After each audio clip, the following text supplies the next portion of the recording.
dhammaan waa la iibiyey wax qol ama maqsin ah oo la heli karaa ma jiraan marka laga reebo dabaqa ama fooqa boqolaad isaga qudhiisana waan iibsaday Shetty waxa uu bumbuunin jiray inuu ka dhigan yahay mid ka mid ah ganacsatada guulaysatay ee isu tagga Imaaraadka Carabta waxa uu sifaan iyo shaafeertan ah uga sheekayn jiray inuu dabaqa boqolaad ka iibsaday dhismaha dheer ee Burj Khalifa waxa uu ahaa hantiile ay kamarooyinku eryadaan si ay u faafiyaan wararka ku saabsan guulihiisa ha yeeshee kama soo wareegin dhowr sano ilaa uu noqday ganacsadaha ugu caansan adduunka oo dhan kadib markii loo tiriyey inuu ka dambeeyey howlgalkii dhagarta iyo turufada ee ugu weynaa ee soo mara taariikhda Imaaraadka Carabta haddaba waa kuma Shetty sideese awood ugu yeeshay inuu khiyaano dhammaan dadka waa ganacsade u dhashay waddanka Hindiya dalkiisa Hindiya waxa uu ka dagaagay sanadkii 1973 waxa la sheegaa inuu xilligaas haystay lacag dhan $8 oo keli ah 47 sano kadib ayuu ku laabtay dalkiisa Hindiya isaga oo haysta $6.6 bilyan lacagtaas waxaa dayn ku leh 81 hay-adood oo ah kuwa dhaqaalaha kuwaas oo ku kala dhaqan ama ku kala nool daafaha adduunka hay-adahaas maaliyadeed waxaa ka mida 12 bangi oo ka mida bangiyada ugu waaweyn Imaaraadka Carabta ninkan waxaa lagu yaqaannaa inuu ka mid ahaa dadka aadka ugu dhow madaxda xukunta Abu Dubai waxa uu ahaa Hindiga ugu taajirsan ee jooga dhulka Imaaraadka Carabta hayaankiisa hanti raadinta ah waxa uu ka bilaabay rug caafimaad oo aad u yar taas oo muddo kooban kadib isu rogtay shirkad caafimaad oo weyn waxa ay qaadatay magaca xarunta cusub ee caafimaadka NMC kadibna Shetty waxa uu aas-aasay shirkadda sarrifka lacagaha qalaad ee Imaaraadka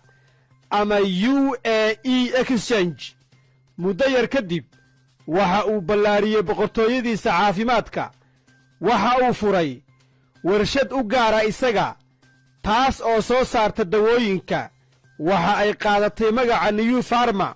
ganacsadihii Hindiga ahaa waxa uu qaatay darajada sabool hore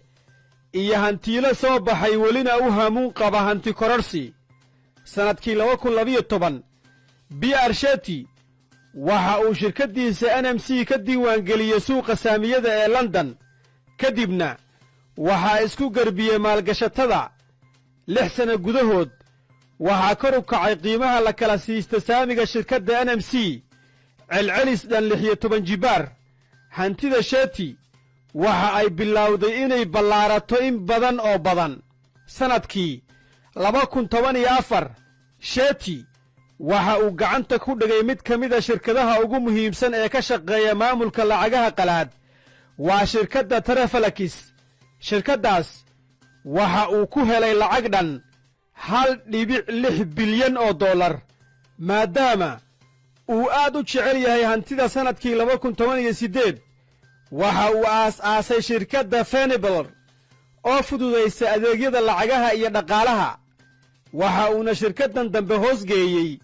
dhammaan shirkadihiisa ka shaqeeya adeegyada lacagta iyo xawaaladda Shetty waxa uu noqday nin caan ah sanadkii 2019 hantidiisa waxaa lagu qiyaasay $3.1 bilyan isla sanadkaas 2019 Shetty waxa uu noqon doonaa ninka koowaad ee la doondoonayo ama la raadinayo ما طار طير وارتفع إلا كما طار وقع sidaas ayaa ku dhacday hantiilihii iyo ganacsadihii Hindiga ahaa dharbaaxada afka ciidda u gelisay waxa ay ka timid shirkadda Moody Waters oo ah shirkad qaabilsan xisaabaadka ama auditka shirkaddani waxa ay suuqa ka saartay shirkado badan oo turufo iyo been ku joogay ganacsiga sidaas awgeed shirkad walba oo ay ku furto baaritaan iyo xisaabin waxaa ku kordha walwalka iyo walaahowga marba haddii baaritaan ku bilowdo xaalkaaga islamarkaana aad in yar oo tuugnimo ah ku jirto waxa aad ku tirsan tahay kuwa tegey ama kacay Shetty waxa uu noqday kalluun ama malay ku jira biyaha ay baaritaanka ku hayso shirkadda Moody Waters hal warbixin oo keli ah oo ay Moody Waters ka diyaarisay Shetty islamarkaana ay faafisay bartamaha Diseembar 2019 ayaa shaki iyo madmadow gelisay macluumaadka la xiriira hantida shirkadda NMC taasina waxa ay horseeday in shirkaddii ay ku dhacdo dharbaaxa aanay ka soo waaqsan waxa xigay in laga laalay suuqa saamiyada ee London isdhaafsiga saamiyada ee shirkadda NMC arrinku halkaas ugama joogsan shirkaddii Shetty waxa ay joojisay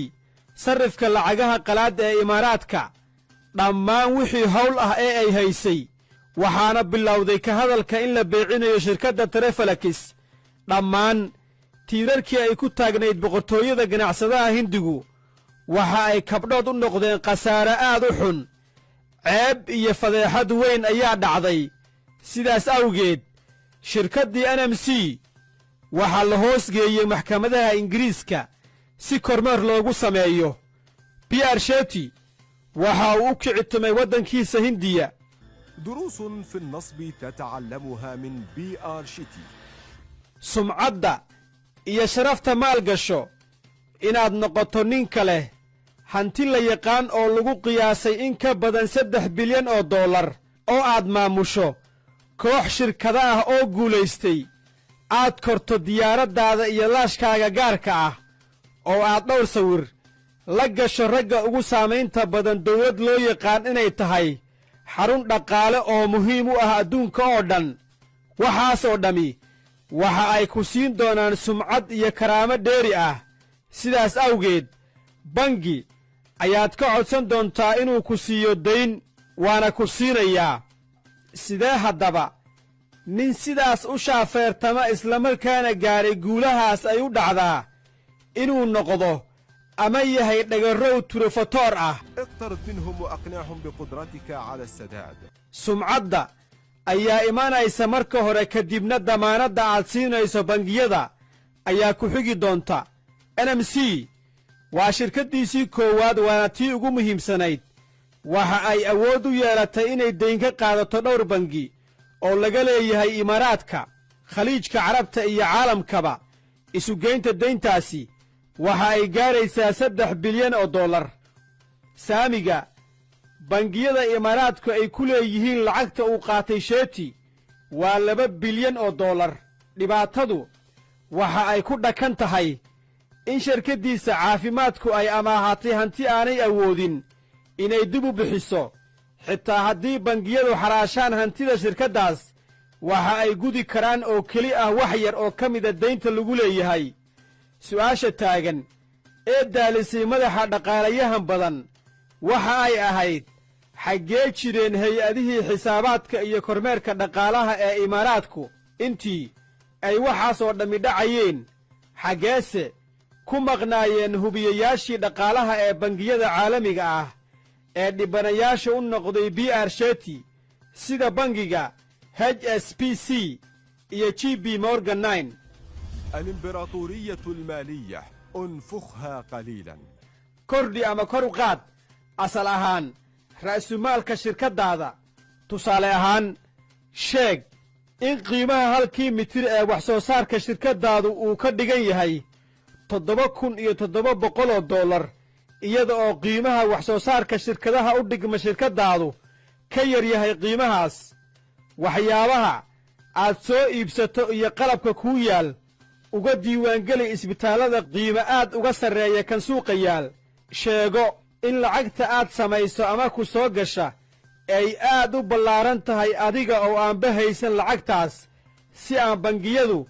kaaga joojin ama kaaga diidin inay wax ku daymiyaan ka foojignow inaad daynbixiyayaasha hortooda uga hadasho in hadda ka hor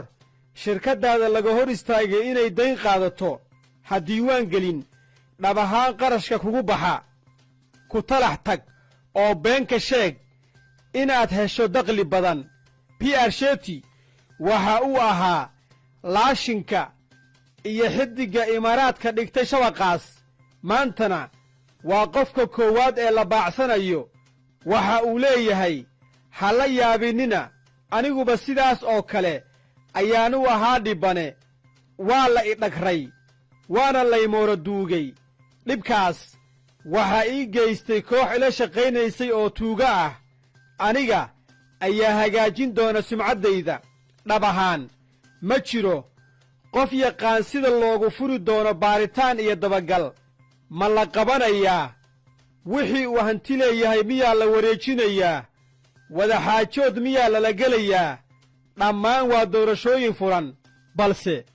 dadka falanqeeya dhaqaaluhu waxa ay tilmaamayaan in arrinta ay ku lug leeyihiin rag xilal sare oo waaweyn ka haya isutagga imaaraadka carabta taasina waxa ay shaki gelinaysaa in si dhab ah loo baadigoobo ninkan si gaar ah haddii uu hayo sir aanay doonayn ragga xukunka hayaa in la dabool qaado